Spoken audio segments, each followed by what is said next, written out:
আজকের গল্প শ্মশানের সিকিউরিটি গার্ড।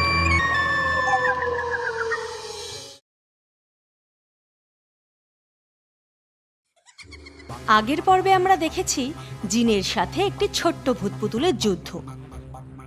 প্রতি পর্বে উত্তরদাতার নাম নেওয়া হচ্ছে না বলে মন খারাপ করবেন না। মন দিয়ে দেখতে থাকুন শ্মশানের সিকিউরিটি গার্ড।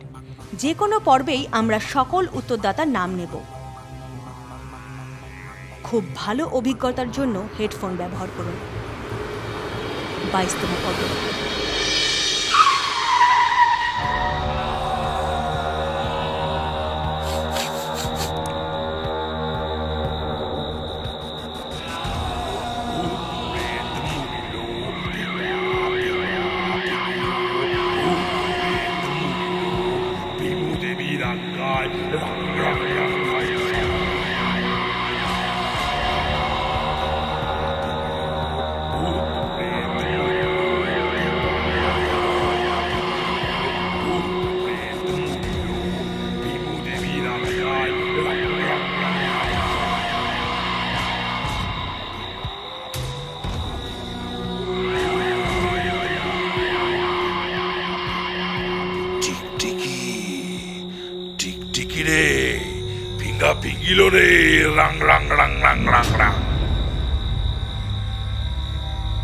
মানে বাবা কোথায়? ছোঁয়া লেগেছে রে, ছোঁয়া। ওই জিনের এত সাহস, ফিঙ্গা ফিঙ্গিল রে। রাং রাং রাং রাং রাং রাং রাং রাং। পুতুলি সব বুঝে গিয়েছে।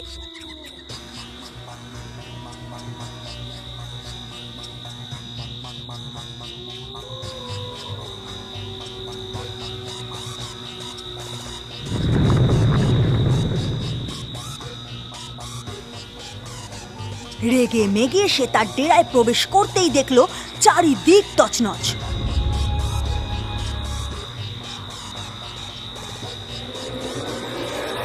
তারপর হঠাৎ চিৎকার করে বলল, খগেন! মহারাজ খগেনের জয় হোক। আচ্ছা ঠিক আছে বলো কি খবর আছে?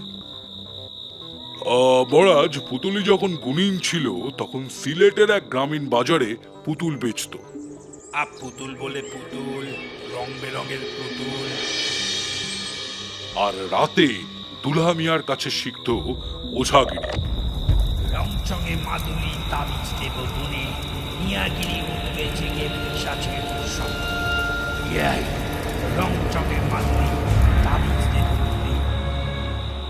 এই দুলহা মিয়াই পুতুলির সাধনা চলাকালীন তাকে বিভিন্ন বিষয়ে পারদর্শী করে তুলেছিল।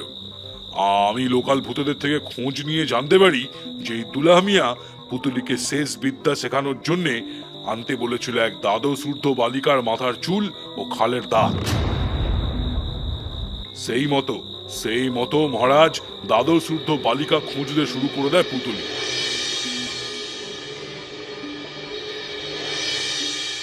একদিন বিকেলে বাজারে সিলেটে মাটির পুতুল কিনতে এক বালিকা তার দোকানে এসেও পড়ে। তারপর পুতুল বলে পুতুল। এই তো আমার শিকার। এইটা নয়, ওইটা দেখাও। দেখো মা, দেখো, তোমার যা যা দেখার তাই তাই দেখো। সবই তো তোমার জন্যই মা, কোনো টাকা লাগবে না। না না, তুমি খুব ভালো চাচা, কোনো টাকা লাগবে না। ঠিকই শুনেছ, কোনো টাকা লাগবে না, সব তোমার। নাও নাও মা, নাও, তোমার যা যা লাগবে নাও গো মা, নাও।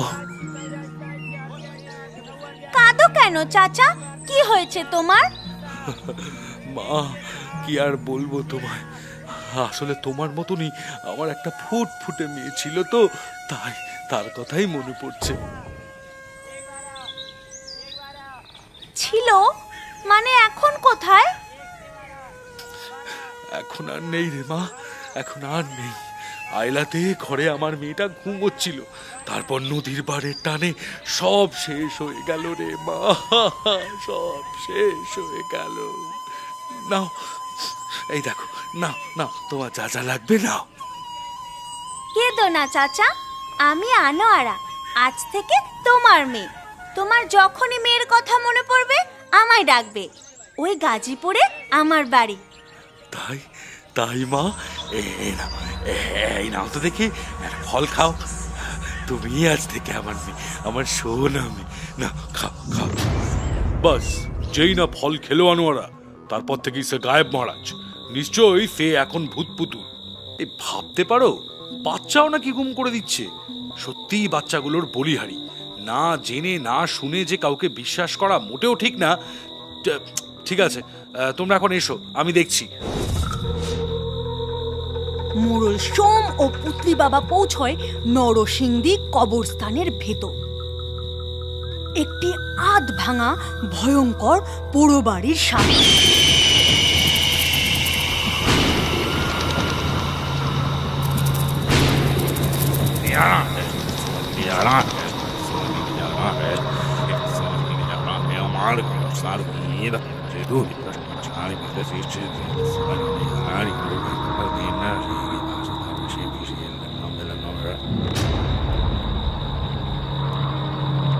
বাবা বলুন না, এখানে কি কি হবে?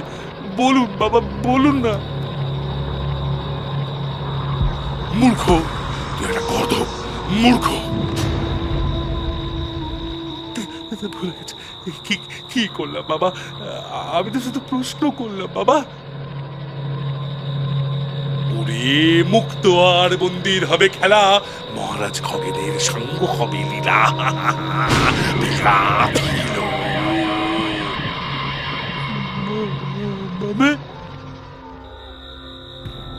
নতুন ঘরে আমন্ত্রণ হবে, নতুন বাড়ি পাবে কেউ, আর কেউ কেউ পচা দেহ, এই পচা দেহ ছিঁড়ে যাবে। রাং রাং রাং রাং রাং রাং রাং রাং।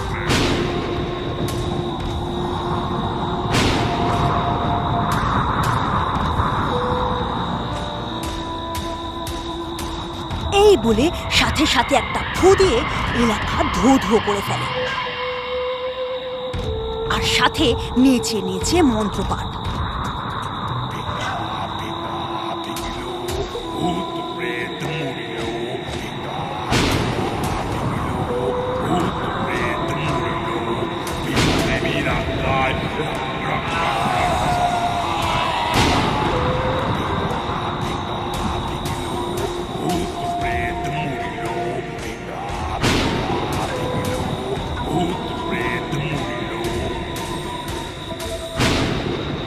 জয় ভীমু দেবীর জয়, জয় পুতলি ওঝার জয়, জয় জয় ভীমু দেবীর জয়, জয় পুতলি ওঝার জয়।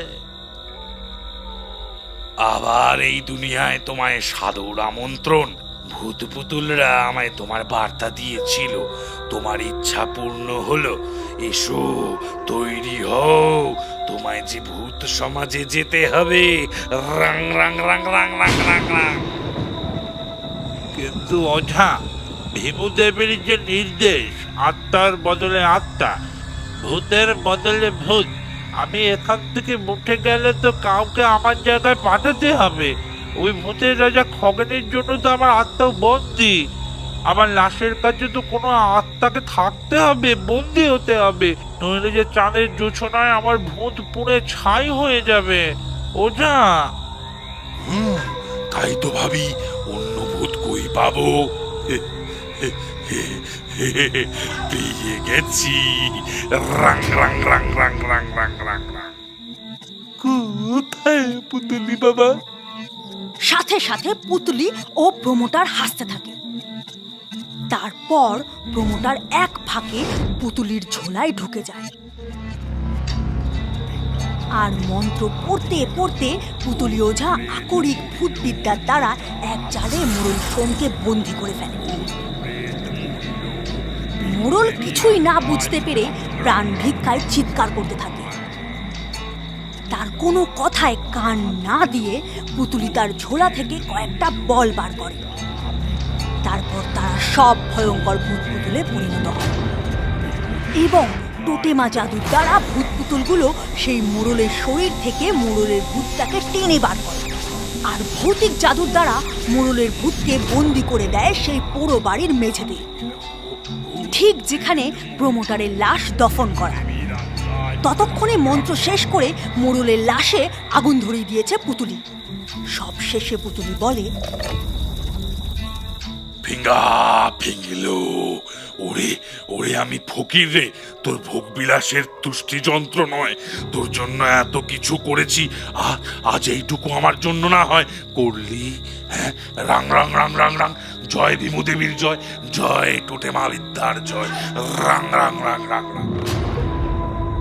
রিং স্ট্রিং আর জিন ওই বাচ্চা ভূত পুতুলকে একটা বড় বোতলের মতো কাজ ঘরে বন্দি করে রেখেছে এবং তার শরীরের বিভিন্ন অংশ নিয়ে তারা তিনজন গবেষণা করছে। হঠাৎ সেই ভূত পুতুলের জ্ঞান ফিরল। তুচ্ছ ভূতেরা, তোমরা নিজেরাও জানো না আমায় কয়েদ করে কতটা অপরাধ করেছো। এবার যুদ্ধ লাগবে। ভুল করেছো। পুতুলি বাবা তোমাদের সবাইকে আর্মি বানাবে।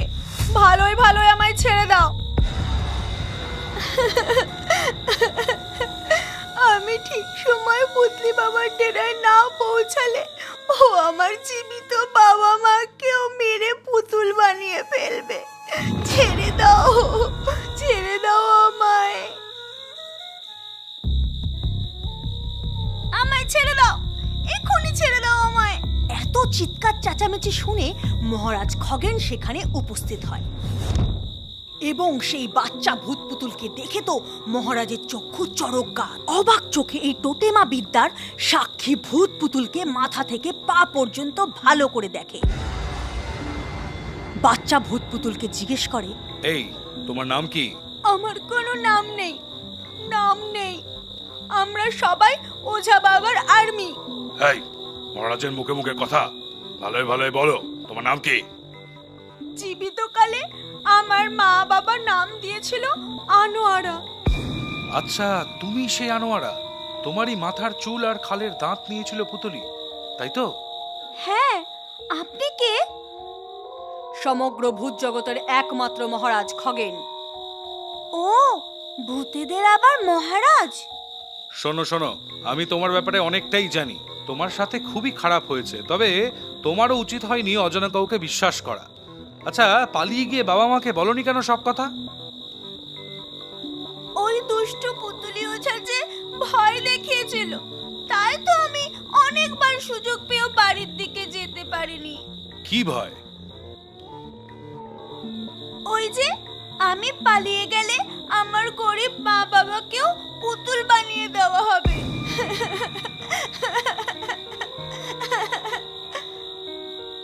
ছি ছি ছি ছি, মানুষের রূপে একটা কুৎসিত জানোয়ার পুতুলি ওঝা। যে মানুষ বা ভূত মহিলা, বাচ্চা বা বুড়োদের সম্মান দিতে পারে না, তাদের আমি প্রকৃত ভূত বা মানুষ কোনোটাই মনে করি না। আমি যদি সময় মতো পুতুলির ডেরায় ফিরতে না পারি, আমার মা বাবাকে যেও কি করবে? কিচ্ছু হবে না তোমার আর তোমার পরিবারের, কিচ্ছু হতে দেব না আমি। কথা শেষ হতে না হতেই ভীষণ জোরে এক প্রকার আওয়াজ হতে থাকে।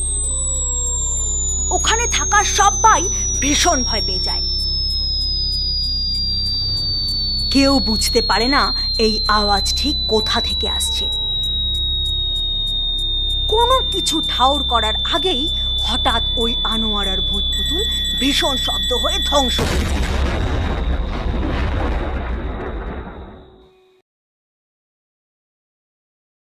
কি দোষ ছিল এই ছোট্ট আনোয়ারার? এবার ওর বাবা মায়েরই বা কি হাল করবে এই পুতলি ওঝা? আনোয়ারার ধ্বংস হওয়াতে কতটা হুমকি পেল এই ভূত সমাজ, আরও কতটা শক্তিশালী হতে পারে এই পুতলি ওঝা? আগের পর্বের যারা যারা সঠিক উত্তর দিয়েছেন, এবার সবার নাম স্ক্রিনে দেওয়া রইল। আজকের পর্বের প্রশ্ন, এই প্রমোটার আসলে কে?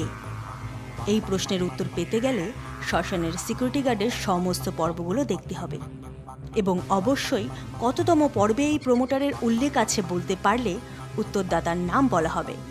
চ্যানেলটি সাবস্ক্রাইব করে ভিডিওটি লাইক করতে ভুলবেন না।